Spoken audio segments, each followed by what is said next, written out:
सदगुरु भगवान की जय। स्वामी जी महाराज की जय। शिवोहम ब्रह्मानंदम परम सुखदम केवलम ज्ञानमूर्तिम द्वंद्वातीतं त्रिगुणरहितं तस्मस्यादिलक्ष्यम् एकं नित्यं विमलमचलं सर्वधि साक्षीभूतं भावातीतं गगनसदृशं सद्गुरुं तं नमामि।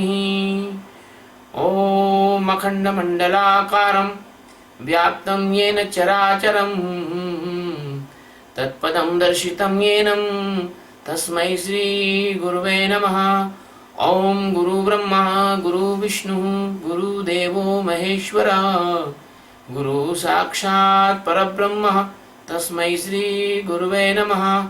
ध्यानमूलं गुरुमूर्ति पूजामूलं गुरुपदं मंत्रमूलं गुरुर्वाक्यं मोक्षमूलं गुरुकृपा। सद्गुरु भगवान की जय। स्वामी जी महाराज की जय। शिवोहम। ये आज का जो श्लोक है, आज का जो सूत्र है, ये गीता के चौथे अध्याय का और 24वां सूत्र है। ये जो सूत्र है ये बहुत प्यारा सूत्र है और बहुत प्रसिद्ध सूत्र है। ओम ब्रह्मार्पणम ब्रह्महविर् ब्रह्माग्नौ ब्रह्मणाहुतम ब्रह्मैव तेन गन्तव्यं ब्रह्म कर्म समाधिनः। यह अर्थ ऐसा है। ब्रह्म, ब्रह्म का तो कोई अर्थ हो नहीं सकता। ब्रह्म यानी ब्रह्म। अर्पणम, ब्रह्म को जिससे अर्पण किया जाता है, वो इंस्ट्रूमेंट जिससे परमात्मा को कुछ अर्पण किया जाए। ब्रह्म हविर, भगवान को जो कुछ अर्पण किया जाए हवि है वो। ब्रह्म आग्नौ, ब्रह्म अग्नि के समान है, अग्नि के समान तेजस्वी है। इस जगत में अग्नि से दूसरा कोई तेजस्वी नहीं है। ब्रह्मणाहुतम, और जो आहुति दी जाती है वो हवि ब्रह्म है। ब्रह्मैव तेन गंतव्यम, इस जगत का गंतव्य लक्ष्य वो ब्रह्म है। ब्रह्म कर्म समाधिनः, ये सारा जगत ब्रह्म में समादिष्ट है। यह इसका शब्द का अर्थ हुआ। अब इसका पूरा अर्थ है, जिस यज्ञ में अर्पण अर्थात श्रुवादि और ब्रह्म है, और हवन कर किए जाने वाले जो द्रव्य हैं वह भी ब्रह्म है, और ब्रह्म रूप कर्ता के द्वारा ब्रह्म रूप अग्नि में आहुति देने रूप क्रिया भी ब्रह्म है, और उस ब्रह्म कर्म में स्थित रहने वाले योगी द्वारा प्राप्त किए जाने वाला फल भी ब्रह्म है। सद्गुरु परमात्मा सच्चिदानंद अनंत अनंत कोटि आकाश गंगा, जिनका कोई और छोर नहीं है, उसके एकमात्र आधार और अधिष्ठान, उन्हीं के कारण ये जगत है, उन्हीं में ये जगत है, वो ही जगत में है और जगत उनमें है। ऐसे परमात्मा सच्चिदानंद सद्गुरु भगवान श्री कृष्ण के पवित्र चरणों में नमन करते हुए, ये उनके गीता का सबसे ज्यादा कीमती श्लोक है। ये गीता में यदि कोई सबसे ऊपर रखने लायक श्लोक है तो बस यही है। भगवान ने ये बात खोल के कह दी, अज्ञानी ना जाने तो क्या कर सकते हैं। भोले बाबा ने कहा कि घट घट में ब्रह्म ज्योति का प्रकाश हो रहा, प्रकाश हो रहा। मूर्ख न जान पाए तो भगवान क्या करे, निज रूप को जाना नहीं पुराण क्या पढ़े। ऐसा है परमात्मा का यह रूप। भगवान का यह जो रूप है, यह ब्रह्म का जो स्वरूप है, यह स्वरूप कण कण में बसा हुआ है, घट घट में बसा है।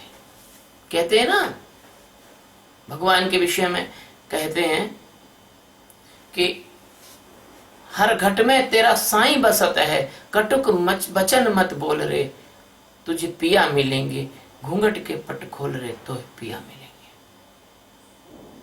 हमारा पिया है वो। पिया का मतलब होता है प्राणों से भी ज्यादा प्यारा। ये तुम्हारे संसार की यह पिया कहीं नहीं लगते हैं।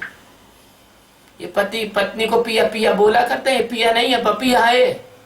ये तुमको प्यास जगाते हैं। ये पिया वो है जो तुम्हें एक बार मिल जाता है, जिसने उसको पी लिया बस वो तृप्त हो गया।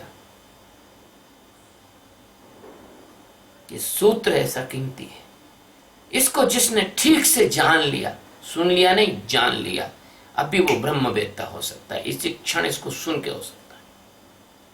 अगर किसी सच्चे और अच्छे जिज्ञासु ने इसको ध्यान से सुन लिया, वो अभी जाग सकता है।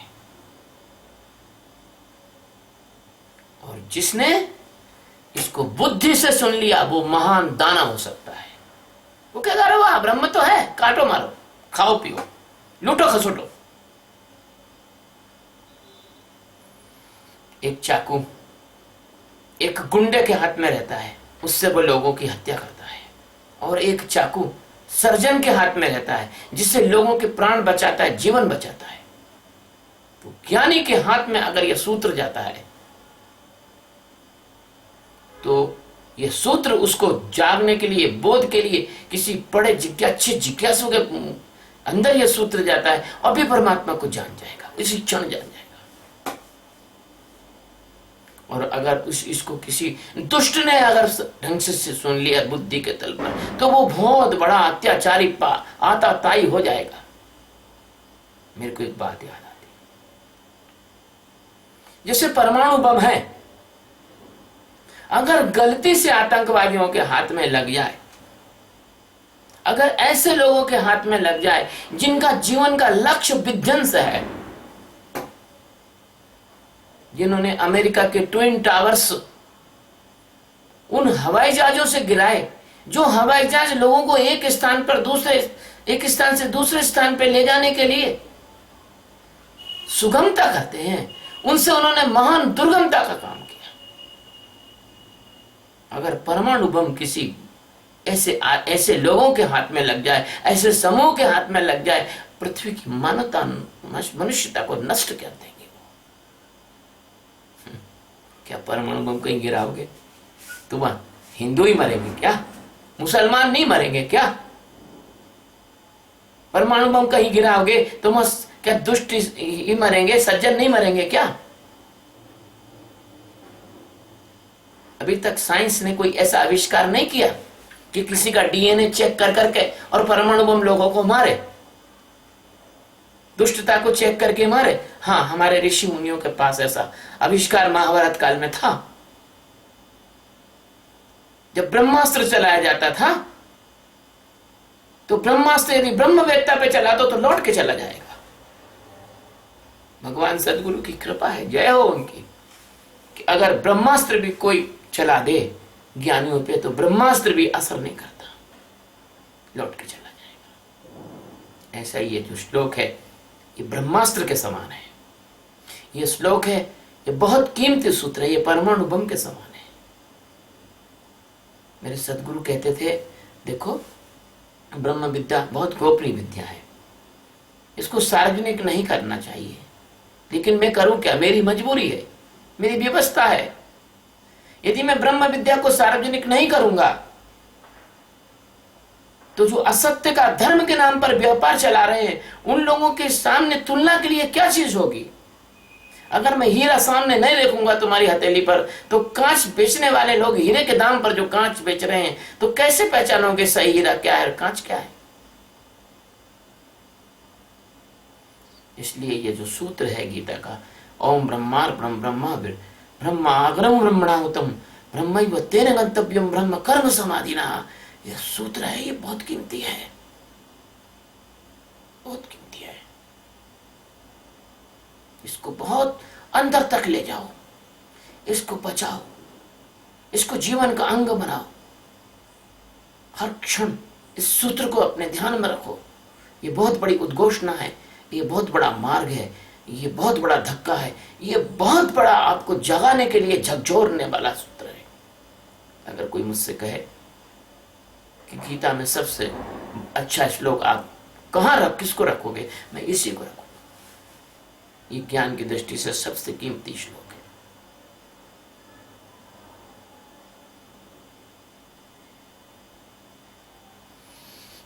भगवान श्री कृष्ण अर्जुन के माध्यम से इस श्लोक में क्या कह रहे हैं, बहुत ध्यान से प्रवेश करने वाली बात है। बहुत सजग हो जाओ, और ध्यान पूर्वक सुनो, पूरी त्वरा, तीव्रता, अभिप्सा, पूरे जिज्ञासुत्व से सुनो, पूरे जिज्ञासु होकर सुनो कि भगवान श्री कृष्ण गीता में अर्जुन से इस श्लोक के माध्यम से क्या कह रहे हैं। वो कह रहे हैं ब्रह्मार्पणम, हे अर्जुन, इस जगत में मैं ब्रह्म हूं और सब कुछ जो किया जाता है वो मेरे अर्पण किया जाता है, मेरे लिए। जैसे प्रजातंत्र की परिभाषा है जनता के लिए जनता के द्वारा शासन, ऐसा ब्रह्म के लिए ब्रह्म के द्वारा, ब्रह्म द्वारा नियामक और ब्रह्म का के द्वारा व्यक्त होने वाला यह सारा जगत।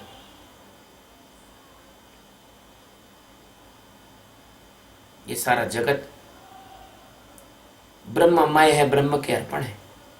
मिट्टी से पूछो, मिट्टी को पता नहीं कि दिया कब बना है, मिट्टी को पता नहीं कि घड़ा पर कब बना है, मिट्टी को पता नहीं कि मिट्टी के बर्तन कैसे बने हैं, धूपानिया कब कैसे बना है जिसमें धूप दी जाती है, मिट्टी को पता नहीं है। मिट्टी कहे कि मैं मिट्टी हूं। शिवमंगल सिंह सुमन जी की कविता थी, मिट्टी बार बार बनती है, मिट्टी बार बार गिरती है, मिट्टी मिट्टी है, मिट्टी के ऊपर जो मिट्टी की महिमा की कविता है उसको स्मरण में लाओ। जैसे मिट्टी से घड़ा बना, जैसे मिट्टी से धुपानिया बना, जैसे मिट्टी से चुकलिया बना, जैसे मिट्टी से घोड़ा बना, जैसे मिट्टी से हाथी बना, जैसे मिट्टी से कुत्ता बना, जैसे मिट्टी से खिलौने बने, लेकिन सब में मिट्टी है, मिट्टी है, मिट्टी है।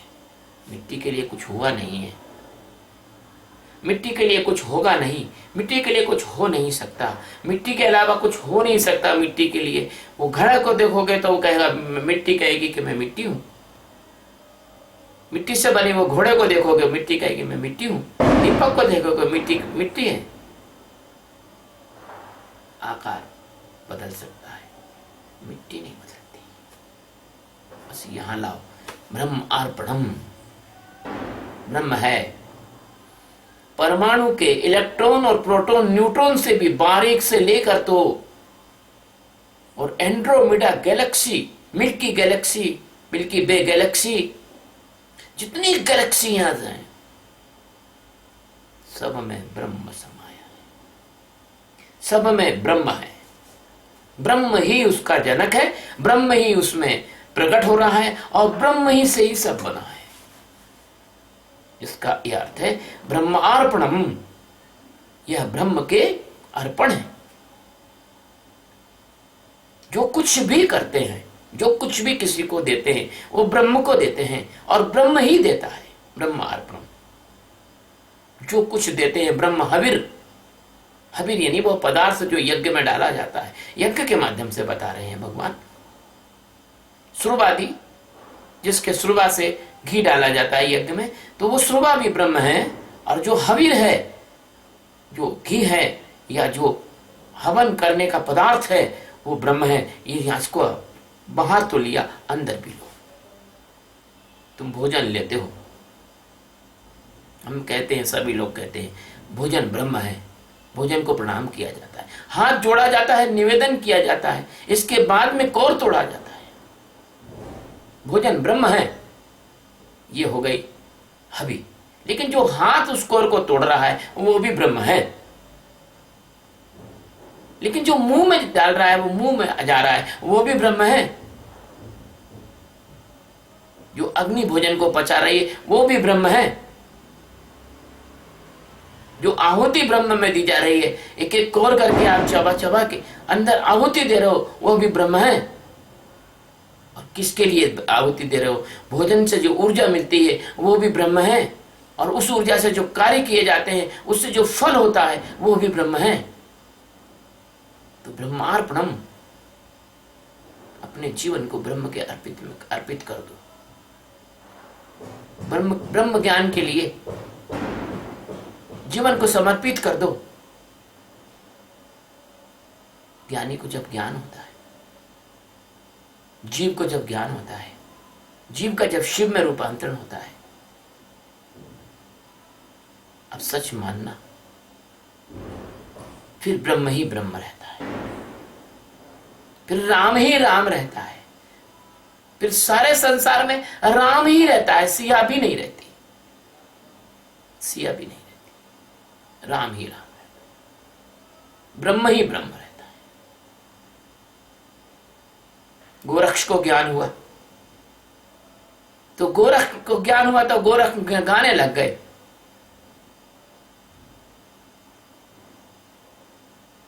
तू चीटी में नानो बन बैठो, हाथी में बन बैठ मोटो तू, और बालक बनकर रोवण लागो, और राखना हारो तू को तू, ऐसो भेद कर रचो मेरे अब्दू, जहां देखे वहां तू को तू।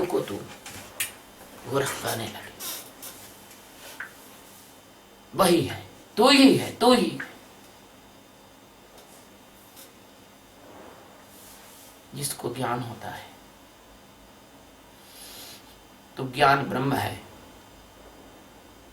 तो ब्रह्म को ब्रह्म का ज्ञान नहीं होता है, वो तो ब्रह्म था ही था, बस भेद हटता है।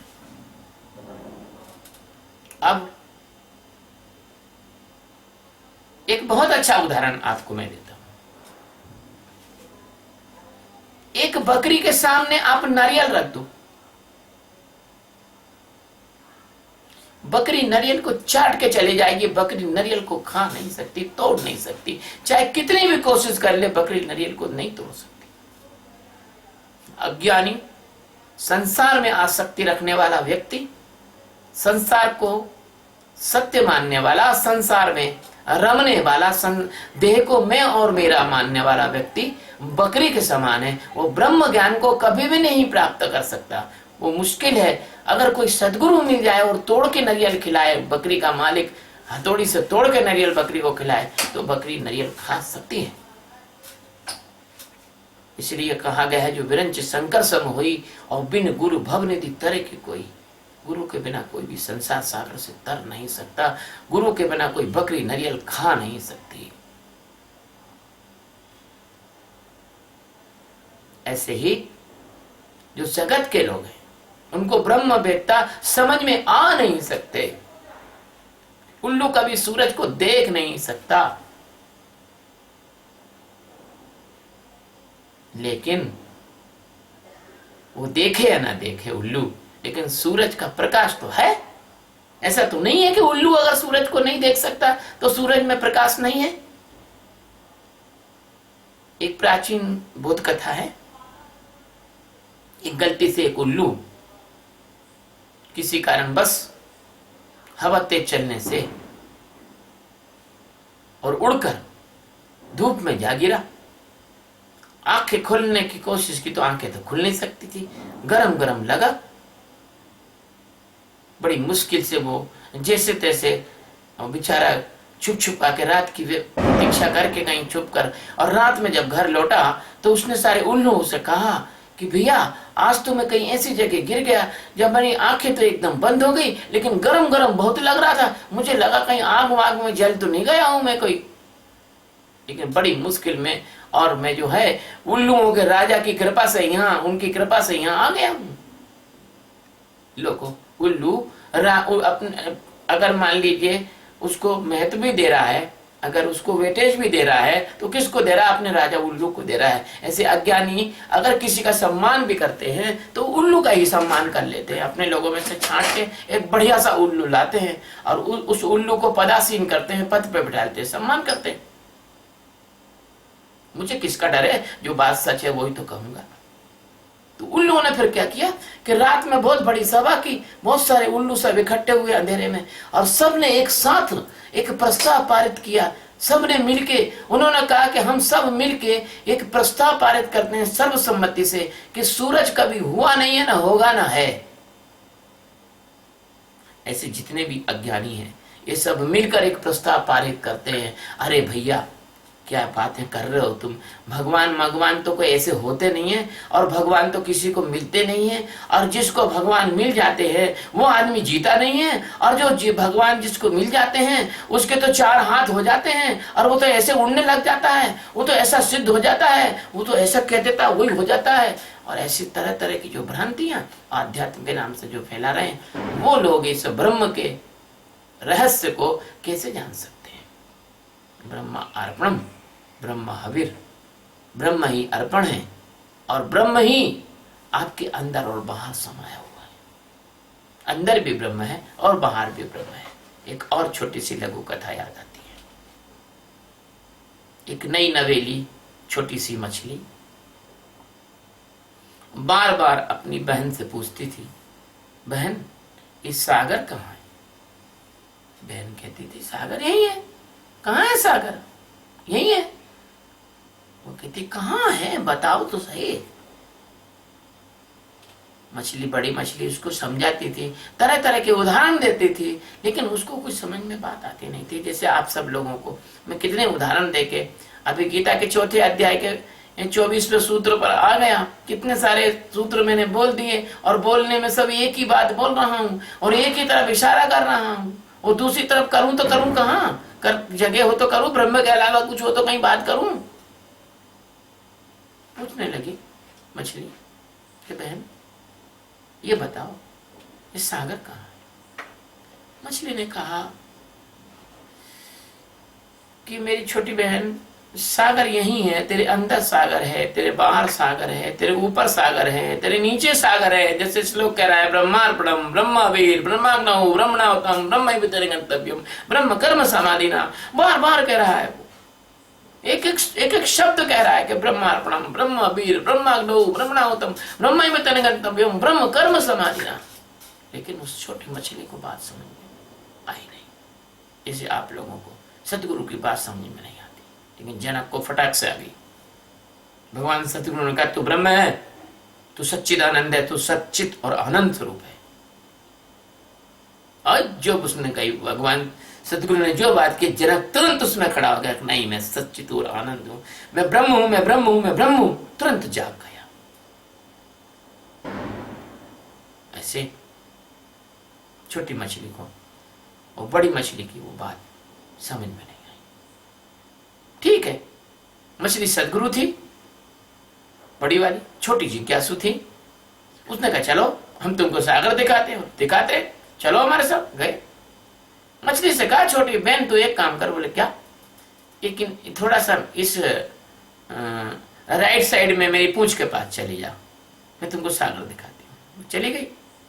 बड़ी मछली ने दिया मिला के जोर का झटका, और वो उड़ती हुई सागर के बाहर निकल के और रेत के में बहुत काफी 10-15 फीट अंदर बाहर जाके गिर गई। अब तो वो मछली तड़फ रही, सागर से निकल गई, और उसके गलफड़ों में ऑक्सीजन घुसने लगी, हवा घुसने लगी। पानी से सांस लेती थी, पानी में घुली हुई ऑक्सीजन को गलफड़ों में लेती थी, सांस घुटने लगी। पानी था नहीं, केवल शुद्ध ऑक्सीजन थी।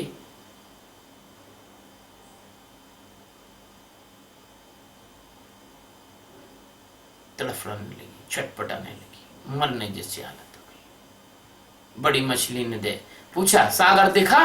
छोटी मछली ने कहा, सागर वागर तो दिख गया, फटाफट जान बचाओ मेरी। बोले जान बचाती हूँ, रुक जा जरा और देख ले थोड़ा सागर। बोले नहीं, दिख गया सागर, जल्दी करो, मर जाऊंगी। ब्रह्म के बिना जिंदा नहीं रह सकता, कैसे जिंदा रहेगा? भगवान गीता में कहते हैं, जीवस जीवन हम, जीवों का मैं ही जीवन हूं। जब भगवान कहते हैं मैं, तो वो ब्रह्म है। बड़ी मछली ने जोर का झटका फिर मारा, बहुत सारा पानी उस मछली के ऊपर गिरा, और पानी के बहाव के साथ वो वापस सागर में आ गई। सतगुरु भी कुछ ऐसा ही करता है तुम्हारे साथ। तुम बार बार पूछते हो ब्रह्म क्या है, ब्रह्म क्या है, आत्मा क्या है, साक्षात्कार क्या है। हम कहते हैं जरा ठहर जाओ, हमारी पूंछ के नीचे जब कभी आओगे एक झटका हम मार देंगे, लेकिन पूंछ के नीचे आओ तब तो हम मारे झटका। तुम तो हमारे खोपड़ी पे बैठे रहोगे तो झटका कहां से मारेंगे। चरणों में पूंछ का मतलब होता है चरणों, पूंछ का मतलब होता है समर्पण, पूंछ का मतलब होता है सेवा, पूंछ का मतलब होता है गहन प्रेम की अवस्था।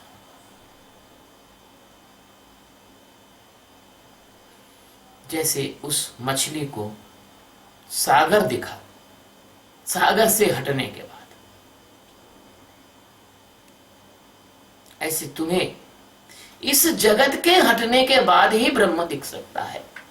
इस जगत में जब तक तुम रहोगे तुमको ब्रह्म नहीं दिखेगा। जबकि जगत में ब्रह्म है, इसमें कोई शक नहीं, किसी प्रकार की कोई इसमें मिथ्या बात नहीं है। ऐसी कोई जगह नहीं है जहां परमात्मा ब्रह्म नहीं हो, ऐसी कोई क्रिया नहीं है जब तुम ब्रह्म में ना हो। तुम्हारे जन्म लेने से मरने तक और मरने के बाद तक और अगला जन्म लेने तक हर समय ब्रह्म में ही तुम जीते हो। लेकिन तुम्हारे साथ परेशानी यह है कि तुम वो छोटी मछली भी नहीं हो, तुम में वो जिज्ञासा भी नहीं है। जैसे कहते हैं अथार तो ब्रह्म जिज्ञासा। अगर ये बात किसी मूर्ख को समझ में, दिमाग में घुस जाए, अरे सब तो ब्रह्म है, तो क्या फर्क पड़ता है, क्या पुण्य और क्या पाप है, करो करो पाप ही करो, मजा मजा लो। लेकिन यदि ये बात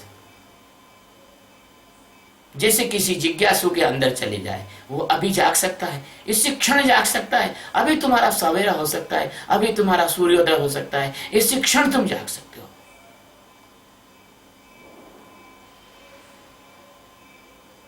स्वाति की बूंद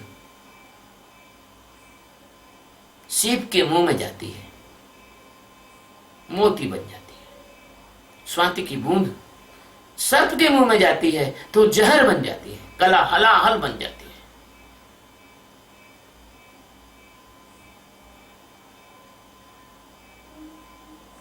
जहर बनना, अमृत बनना, ज्ञान प्राप्त करना अथवा घोर अज्ञान में चले जाना, ये तो तुम्हारी पात्रता पर निर्भर करता है, ये तो तुम्हारे अंदर की होश पर निर्भर करता है, ये तो तुम्हारी प्यास पर निर्भर करता है, ये तो तुम्हारी तलाश पर निर्भर करता है, ये तो तुम क्या तलाश कर रहे हो इस पर निर्भर करता है।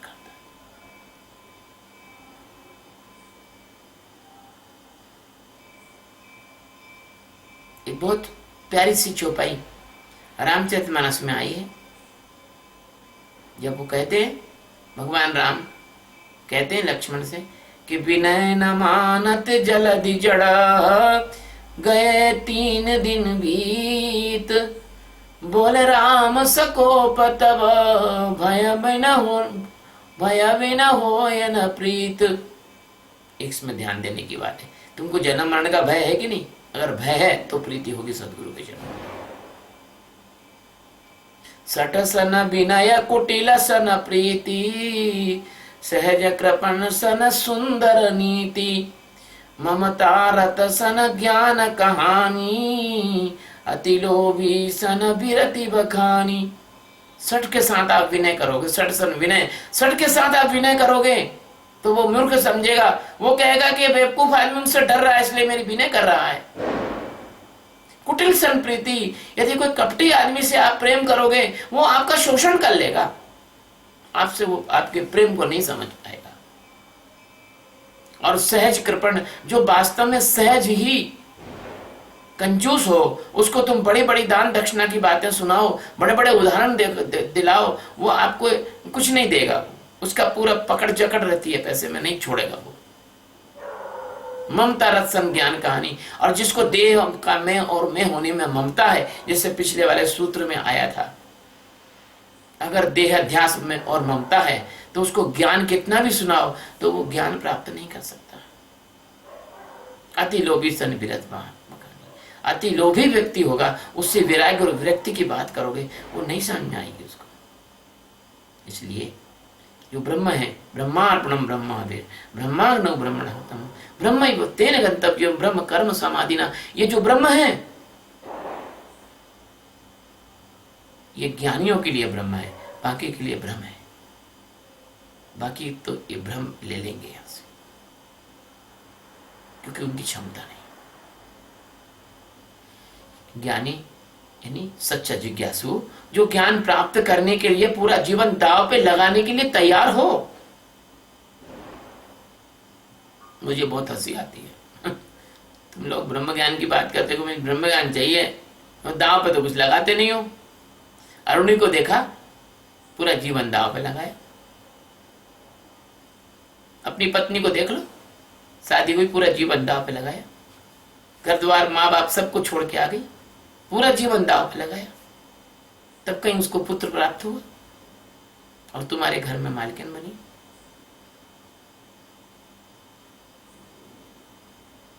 वेदांतानंद ने एक बात बहुत अच्छी कही। एक विनय कुछ एक व्यक्ति हैं, विनय कुमार जी ऐसा कोई नाम है, तो वेदांतानंद जी से उन्होंने कहा कि मुझे ब्रह्म ज्ञान प्राप्त करना है, तो कब तक हो जाएगा? तो वेदांतानंद जी ने कहा कि 20 साल लगेंगे, हो जाएगा।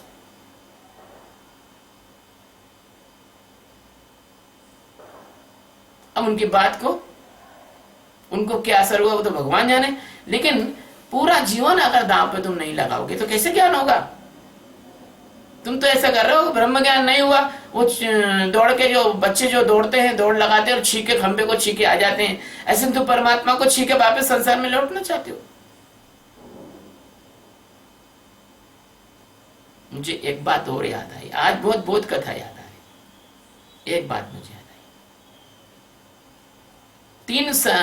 तीन तपस्वी तपस्या कर रहे थे और बड़े अच्छी तपस्या, पीपल के पेड़ के नीचे तीनों बैठे हुए थे और तीनों लोग तपस्या कर रहे थे। एक भगवान के भक्त निकले, वहां से नारद जी निकले, समझो नारद जी निकले। नारद जी का नाम बड़ी श्रद्धा से लेना चाहिए, नारद जी बहुत बड़े गुरु हैं, ध्रुव और प्रहलाद के गुरु हैं वो। मैं नारद जी से बहुत श्रद्धा करता हूं। तुम लोग को कहोगे कि नारद जी है नहीं, मैं कहता हूं हैं। तुम्हारी क्षमता हो तो देख लो, मिल सकते हैं वो। नारद जी निकले, तीनों ने उनके, इतना था तपस्या अच्छी थी, नारद जी के दर्शन हुए। जैसे सदगुरु के दर्शन हो जाते हैं, जन्म जन्म से तपस्या करके आ रहे हो, सदगुरु के दर्शन हो जाते हैं। नारद जी से पूछा, हमको भगवान से मिलना है, ब्रह्म का ज्ञान प्राप्त करना है, हमको ब्रह्म का ज्ञान कब प्राप्त होगा? तो नारद जी ने थोड़ी युक्ति रखाई। उन्होंने डायरेक्ट नहीं बोला, किसी आदमी को सीधी सीधी बात बोलो तो समझ में नहीं आता है। किसी दूसरे का, जैसे अभी मान लीजिए किसी को कोई चीज नहीं देने होती है तो सत्यबोध कहेगा कि मैं जरा बबीता से पूछ लूंगा, तब बताता हूँ आपको देना है कि नहीं देना, ये बस बबीता पे है कि नहीं है। नारद जी ने कहा कि मैं जरा भगवान विष्णु से पूछ के आता हूँ कि आपको ज्ञान कब होगा। नारद जी को मालूम था, लेकिन उन्होंने उनकी एक युक्ति रखी ताकि उनको उसकी जिज्ञासा बनी रहे। हम तो शुरू में ही जब दीक्षा देते तभी तुमको बोल देते हैं आखिरी बात, अब तुम समझो ना समझो तो तुम्हारी मर्जी। नारद जी आए 4-6 दिन बाद लौट के, तो उन्होंने कहा भैया भगवान विष्णु ने कहा है कि इस पीपल में जितने पत्ते हैं उतने जन्म के बाद तुम लोगों को ज्ञान होने वाला। जो पहला योगी था उसने कहा बाहर में जान दो, इतने पत्ते इतने जन्म लेंगे, अभी तो क्या करना है, अभी आखिरी जन्म में जब आखिरी पत्ता होगा, आखिरी जन्म होगा तब देख लेंगे, चलो भी मजे करेंगे। चला गया वो, उन्होंने बढ़िया शादी वादी करी, अच्छे से घर बसाया, संसार में रम गए। दूसरे आदमी ने कहा कि यार बात तो सही है, पत्ते इतना ज्ञान होगा, लेकिन देखो अब जब होगा नहीं होगा देखा जाएगा, थोड़ा रुका जाए, करेंगे, चलो कुछ करेंगे। तीसरा आदमी था, वो तो खुशी से झूम के नाचने लग गया, कूदने लगा। उसने तो ये जन्म तो नहीं सुने, उसने, उसको तो फिक्र ही नहीं, उसको बस ज्ञान होगा ही नहीं, होगा हो जाएगा, बस बहुत खुश हो गया, एकदम टॉप पॉजिटिव आदमी था वो, और ज्ञान हो गया। इतना खुश हो गया, इतना प्रसन्न हो गया, इतना ज्यादा मगन हो गया, अविद्या का जो है आवरण भंग हो गया, उसी वक्त उसको ज्ञान हो गया। जैसे गुरजीएफ करता था, आदमी को इतना गुस्सा दिलाता था, इतना गुस्सा दिलाता था, पूरी ऊर्जा गुस्से में रूपांतरित करता था और एकदम कह देता था ठहरो देखो, पूरी ऊर्जा क्रोध में रूपांतरित हो गई। अब ठहरना क्या, पूरी ऊर्जा चली गई और एकदम से जो बचा, एकदम त्राक से उस आदमी को एकदम से वो माया से टूट जाता था।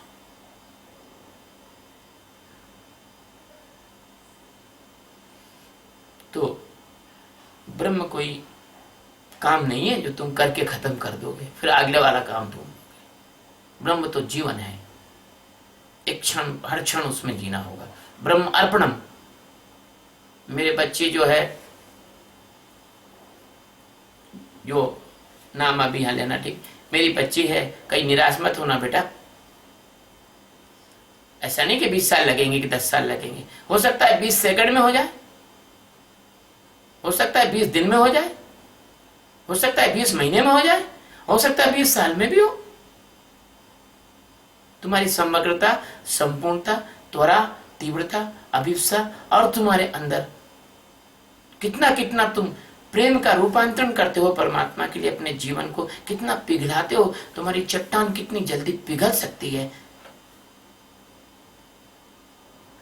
तो श्लोक जो कह रहा है कि ब्रह्म अर्पणम, ये सारा संसार ब्रह्म के लिए ही अर्पण है। बाहर भी आकाश गंगाओं में भी सूरज भी जिसके चक्कर लगा रहा है, आकाश गंगा भी जिसके चक्कर लगा रही है, उस सारा नियामक कौन है, उसका सारा कंट्रोलर कौन है, उस सारा ऑटोमेटिक सिस्टम के अंदर कौन है, उसके पीछे कौन है, कौन उसको बेस दे रहा है, कौन उसका आधार है। बाहर की दृष्टि से भी देखा जाए तो संसार की अंतिम खोज भी ब्रह्म है, और अंदर की दृष्टि से देखा जाए तो तुम्हारा जो आत्मा स्वरूप है, जहां जिसको जानने के बाद मन भी आत्मा हो जाता है, बुद्धि भी आत्मा हो जाती है, चित्त भी आत्मा हो जाता है, अहंकार भी आत्मा हो जाता है, पदार्थ भी आत्मा हो जाता है, शरीर भी आत्मा हो जाती है, सब कुछ आत्मा ही आत्मा हो जाती है। बात कुछ उल्टे ढंग से कह रहा हूं, समझो। पदार्थ और परमात्मा में ज्यादा अंतर नहीं है।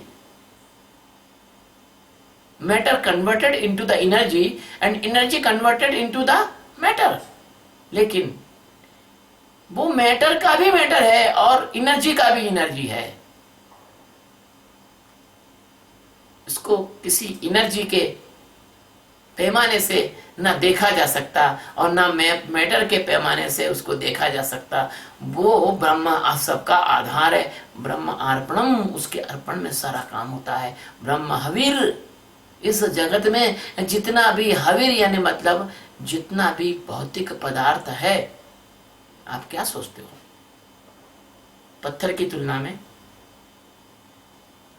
पानी विरल है, पानी की तुलना में हवा विरल है, हवा की तुलना में आकाश विरल है, आकाश की तुलना में अंतरिक्ष विरल है, अंतरिक्ष की तुलना में जो है ईथर विरल है, ईथर में तो जो भी, और इसकी तुलना में सबसे ज्यादा कोई विरल है तो ब्रह्म है।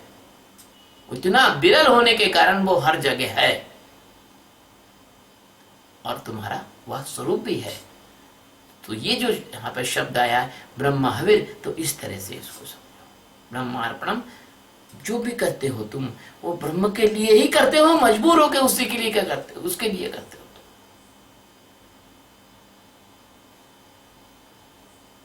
एक बात मैं कहूं, एक व्यक्ति ने मुझसे पूछा कि आदमी क्यों जीता है?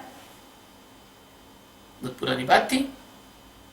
मोटा माटी रूप है, आदमी बड़े बाल संवारेगा, अच्छे कपड़े पहनेगा, अच्छे ढंग से आदमी जो है रहेगा, कमाएगा, धमाएगा, ये करेगा, वो करेगा। कुछ हम बच्चों के लिए जीते हैं, कोई कहता है हम माता पिता के लिए जीते हैं, कोई कहता है हम तो इसलिए जीते हैं। अरे मूर्खो, आदमी जीता है अपनी वासनाओं के लिए। आदमी किसी के लिए नहीं जीता, उसके मन की जो वासना है उनके लिए जी रहा है। इसी बात को परमात्मा में ले चलो। तो ये जगत कैसे कर रहा है, किसके लिए कर रहा है? ये ब्रह्म के लिए कर रहा है। ब्रह्मार्पणम, ब्रह्म हविर, ब्रह्म आग्नौ। ये संसार में अगर कहीं कोई ऊर्जा है, अग्नि है, अगर संसार में कहीं कोई पावर है, कोई शक्ति है, कहीं भी किसी तरह का कोई संचालन करने की क्षमता है, वो क्षमता ब्रह्म के कारण है, ब्रह्म के कारण है। ब्रह्मार्पणम ब्रह्मा ब्रह्म ब्रह्मणाग्नौ ब्रह्मणाहुतम। और जितने कर्म हो रहे हैं संसार में, जितना कर्म हो रहा है, एक्शन हो रहा है, जितना भी कर्म हो रहा है, अगर ब्रह्म वेत्ता हो जाओगे तो ऐसा लगेगा कि सब कुछ ब्रह्म ही कर रहा है, हम तो कुछ कर ही नहीं रहे। ब्रह्म ही से हो रहा है सब कर्म, ब्रह्म ही की ऊर्जा है और ब्रह्म ही के कर्म है। और अंत में क्या अवस्था आ रही है कि अंत में जो कुछ बचता है वो ब्रह्म ही बचता है। तो बताओ, जब ध्यान करते हो शरीर से हट जाते हो, मन से हट जाते हो, बुद्धि से हट जाते हो, चित्त से हट जाते हो, अहंकार से हट जाते हो, अंत में क्या बचता है? शेष क्या बचता है? शेष तो तुम ही बचते हो ना, तुम्हारा अस्तित्व बचता है ना, तुम्हारा ब्रह्म बचता है। तो इसलिए अंत में कह रहे हैं कि ब्रह्म जो है वो इसका फल है, ब्रह्म इसका फल है।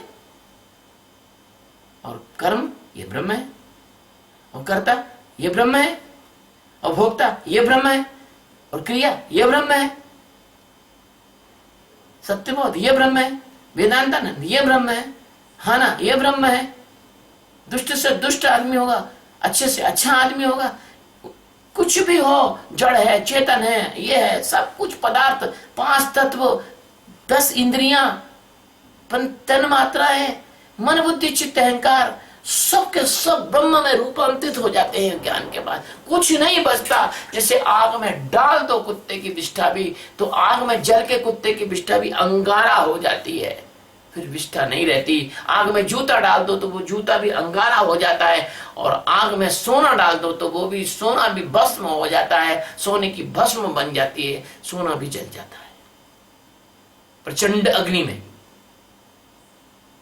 तो ब्रह्म जो है प्रचंड अग्नि है, प्रचंड अग्नि है, केवल उसका अस्तित्व है जगत में, वही है, वही है, वही है।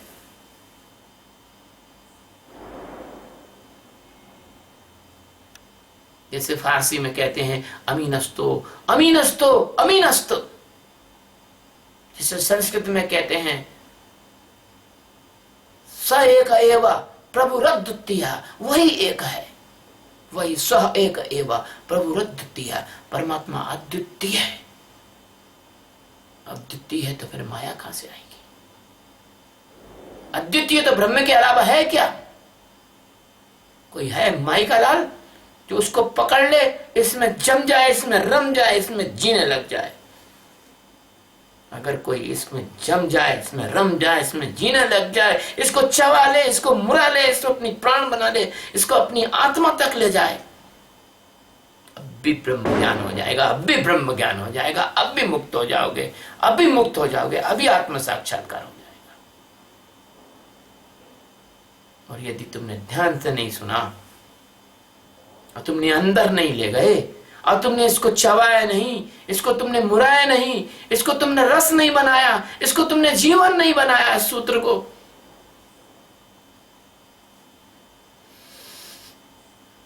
तो फिर जैसे जो अनफर्टाइल रहते हैं उसको कितना भी ज्यादा तुम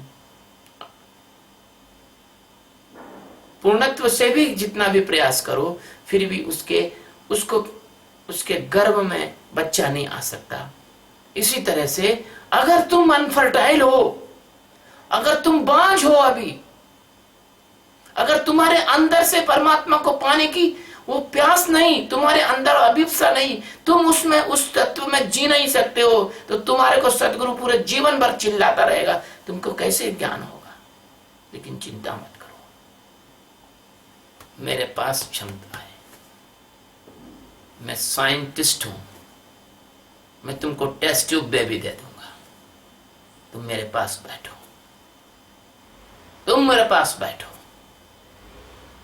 तुम मेरे प्रेम में बैठो, तुम मेरी बात को सुनो। तुम कितने भी ज्यादा अयोग्य हो गए तो भी मैं तुम्हें योग्यतम बना सकता हूं। इससे अग्नि हूं, अग्नि, आओ मेरे पास बैठो, मैं तुम्हें जला ही दूंगा, मैं तुम्हें ब्रह्म ही में ही लीन कर दूंगा। ये ज्ञान की अग्नि है, ये प्रेम की अग्नि है, ये होश की अग्नि है, ये जागरण की अग्नि है। It is the complete awareness. सच्चिदानंद परमात्मा सदगुरु श्री कृष्ण भगवान की जय। शुभम।